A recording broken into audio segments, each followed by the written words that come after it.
तारीख 14 फरवरी 1912, जगह स्पेन का बार्सिलोना शहर। रुई कारखाने के मालिक के यहाँ जुआन पुजोल ग्रेशिया का जन्म हुआ। बड़े होकर ग्रेशिया पहले अपने अमीर पिता के रुई के बिजनेस में लगा, लेकिन उनकी मौत के बाद उसने रुई का बिजनेस बंद कर मुर्गियां पालने का काम शुरू किया। इस बीच स्पेन में गृह युद्ध छिड़ गया और ग्रेशिया को 6 महीने की सैनिक ट्रेनिंग में जाना पड़ा। 1 सितंबर 1939 जर्मनी के तानाशाह हिटलर ने पोलैंड पर हमला किया और शुरुआत हुई दूसरे विश्व युद्ध की।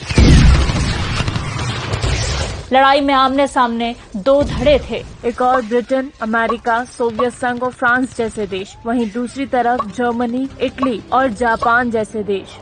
6 सालों तक चले इस युद्ध में 61 देशों के लगभग 10 करोड़ सैनिकों ने हिस्सा लिया और करीब 7 करोड़ लोगों की जान गई। फिर ग्रेशिया ने जर्मनी की जासूसी का नाटक किया, जिससे नाजियों के राज भी हाथ लग जाएं और ब्रिटेन भी आसानी से राजी हो जाए। और यही हुआ। उसने अपने आप को नाजियों का वफादार बताया। खुद को साबित करने के लिए ब्रिटेन के कुछ राज चुराकर नाजियों तक पहुंचाए। इस तरह ग्रेशिया डबल एजेंट बना, जो कहने को तो काम जर्मनी के लिए कर रहा था, लेकिन असल में उनकी हार की स्क्रिप्ट लिख रहा था। फिर आया साल 1944। ब्रिटिश और अमेरिकी सेनाओं ने मिलकर एक योजना बनाई, नॉर्मंडी से होते हुए नाजियों को हराने की। इस प्लानिंग को नाम दिया गया ऑपरेशन ओवरलोड, आम भाषा में जिसे डी-डे कहा गया। इसमें ग्रेशिया को खास रोल मिला हिटलर की सेना का ध्यान डाइवर्ट करने का। उसने जर्मन सेना से कहा, नॉर्मंडी पर तो हल्की फुल्की लड़ाई हो रही है, असल हमला केले शहर के पास होगा।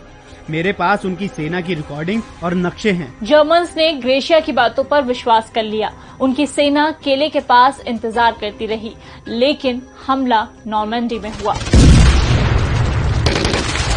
ग्रेशिया को अंदाजा था कि इससे शक की सुइयां उस पर आ सकती हैं, इसलिए उसने हमले से ठीक 1 रात पहले सुबह 3 बजे जर्मन सेना को रेडियो मैसेज भेजा।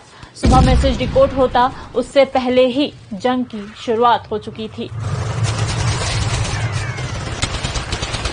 वहीं युद्ध में जर्मनी को हारता देख 30 अप्रैल 1945 को तानाशाह हिटलर ने आत्महत्या की और 8 मई 1945 को बर्लिन में सोवियत संघ प्रमुख जोसेफ स्टालिन की मौजूदगी में जर्मन फील्ड मार्शल विल्हेम कीटल ने सरेंडर पर साइन किए। तभी से हर साल 8 मई को यूरोप विक्ट्री डे के रूप में मनाता है।